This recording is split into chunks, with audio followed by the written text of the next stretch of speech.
In the previous video, we discussed the cyber kill chain and we saw the 7 steps the attacker needs to take in order to deliver the attack to the system. We also discussed that this cyber kill chain, as developed by Lockheed Martin, is a very popular model for defenders in IT and enterprise networks, but it's not directly applicable to the nature of ICS custom cyber attacks.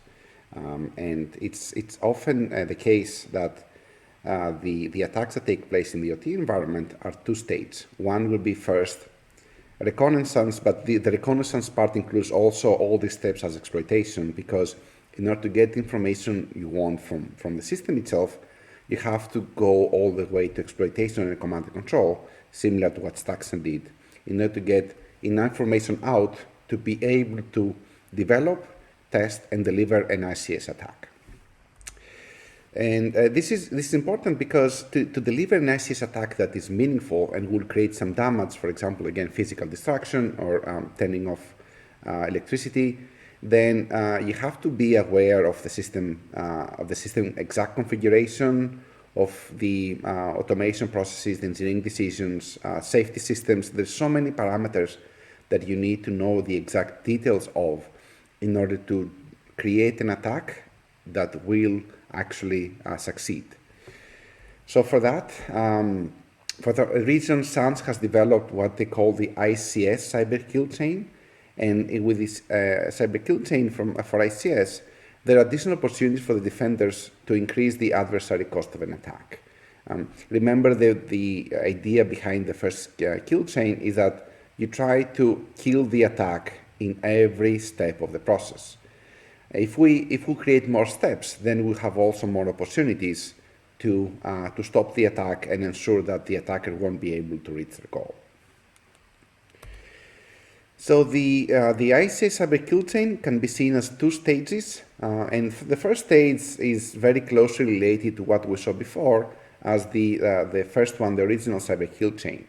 So the idea of that stage is that you go through the same steps: reconnaissance, weaponization, delivery, exploitation, installation, command and control, and acting objectives, in order to establish a foothold in the OT environment, and then use the information from the OT environment to do the stage 2 of the attack.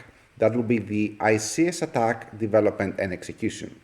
So stage 1 is like the previous thing we discussed, that we have the IT attack, and then you get information out, ending with reconnaissance, and you get information out to develop your ICS attack, test it, and then deliver and execute it in the system. So let's see them one by one. Stage 1, quickly summarize as we already discussed. It's very similar to the video we saw before, the original cyber kill chain, exactly the same steps, and maps directly to what would be a breach, an end-to-end breach in traditional IT networks. However, even stage 1 can be bypassed if, for example, you find a device on the internet. If someone has connected one of the devices, has an internet-facing ICS component, because the vendor needs to be able to access remotely to maintain the ICS, then you don't even need to do the stage 1 to arrive to the point that you can access the ICS component. You can completely bypass it and use the internet to go there and try to find vulnerabilities and ways to exploit that ICS component. So in a way, stage 1 stops when security has been compromised, the system security has been compromised. The attacker has infiltrated the network and has arrived to a point that has direct access to the OT environment. This is where stage 1 stops. And typically stage 1 also follows, is heavy on reconnaissance, that you have collected a lot of information to be sent back to the attacker in order to deliver the stage 2 attack that will be the direct attack on the ICS environment. So stage 2 is the new part here that has 3 distinct steps: attack, development, and tuning, validation, and the final ICS attack.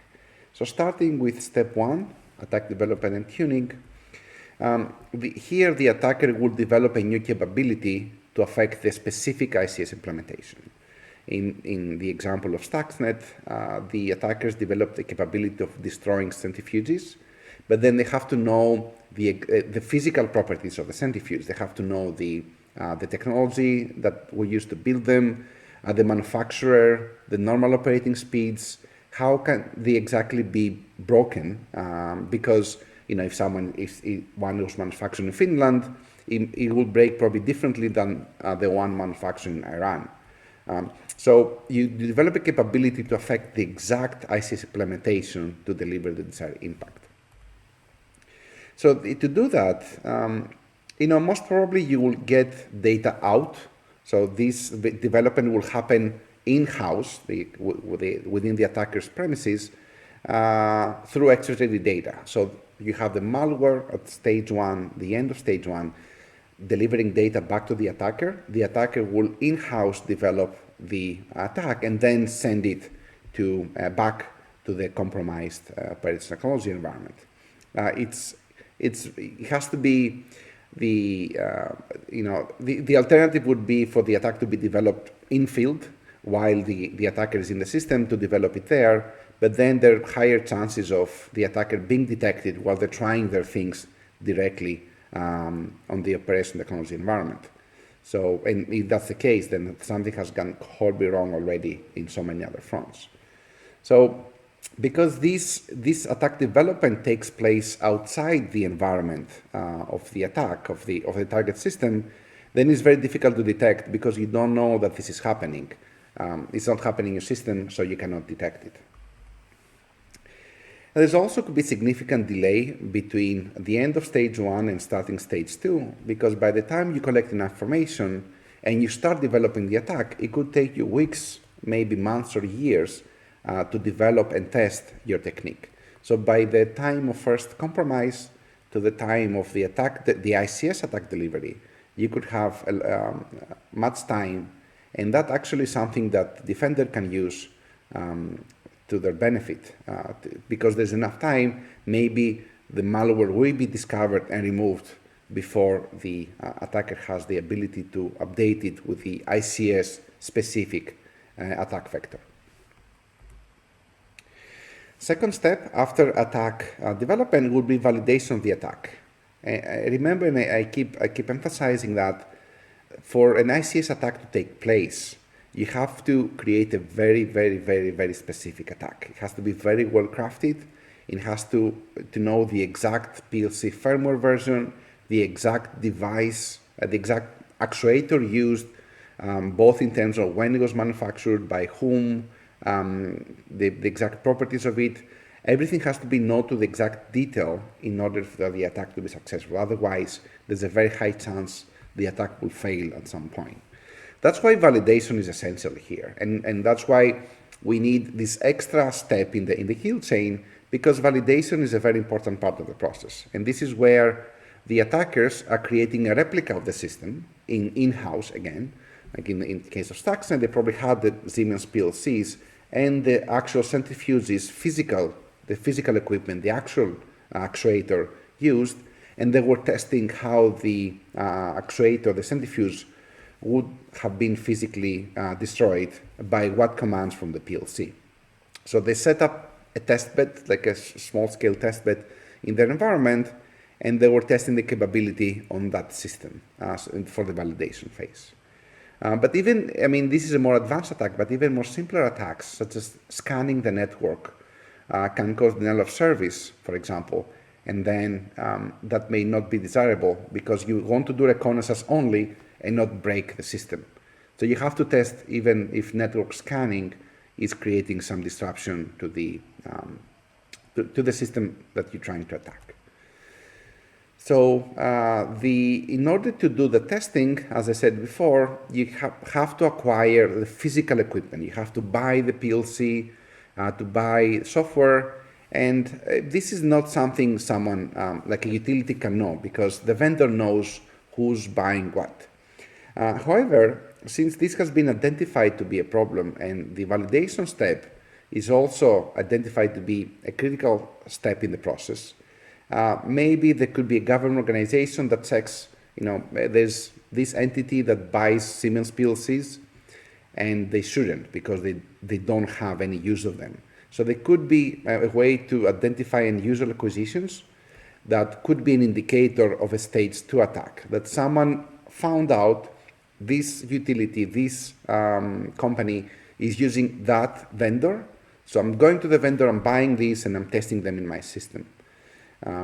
So that's another capability, another opportunity for the attack to be detected and stopped before it creates actual damage. The last step of stage 2 in the ICS kill chain will be the actual ICS attack phase. And this is where the attacker delivers the attack, installs or modifies existing functionality, and executes the final attack, the 3 steps that appear in the figure on the top right. And typically those attacks won't be a single attack, but it could be several attacks over some time and in some specific sequence in order to enable or support other parts of attacks and other attacks to achieve the final goal, the ultimate effect. For example, in case of Stuxnet, there was an initial attack that was reading the packets that were communicated between the PLC and the centrifuge. So it was able to replay the packets so to collect information about what's being transmitted, and the operator wouldn't know what's happening. So there were many attacks that took place before the actual attack to destroy the centrifuges in order to support the final goal. And one of them, as I just said, was replaying packets, collecting packet information and replaying them. The attack to be delivered to the system, it's up to the objectives of the attacker. However, not all attacks are created equal, and different attacks have different complexities of launching. This graph here on the slide kind of tries to rank the attacks from easy to extremely difficult. For example, if you just want to compromise security, you just enter the system and install something that's much easier compared to, for example, attack the ICS with the ability of re-attacking at will whenever the attacker wants. So the ability for the attack to succeed really depends also its complexity, and the complexity depends on what the attacker wants to achieve. Some other examples here, exfiltrated information will be easier compared to creating some effect in the process with some low confidence. It may or may not work. Higher confidence equipment or process effect will be more difficult to achieve compared to low confidence. Damaging the ICS is also more difficult compared to just disrupting, like a DOS attack. It's much easier to mount compared to damaging the ICS. So depending on what the attacker wants to do, the difficulty is different, and it ranges from just compromising security to getting data out to disruption to the more difficult ones, such as damaging the ICS, creating some effect in the process with low or high confidence, or the most difficult one to attack with the ability to re-attack. So you not detect it, and that's exactly what Stuxnet did. It was attacking but was not detected, so the attack took place over many days and probably many months.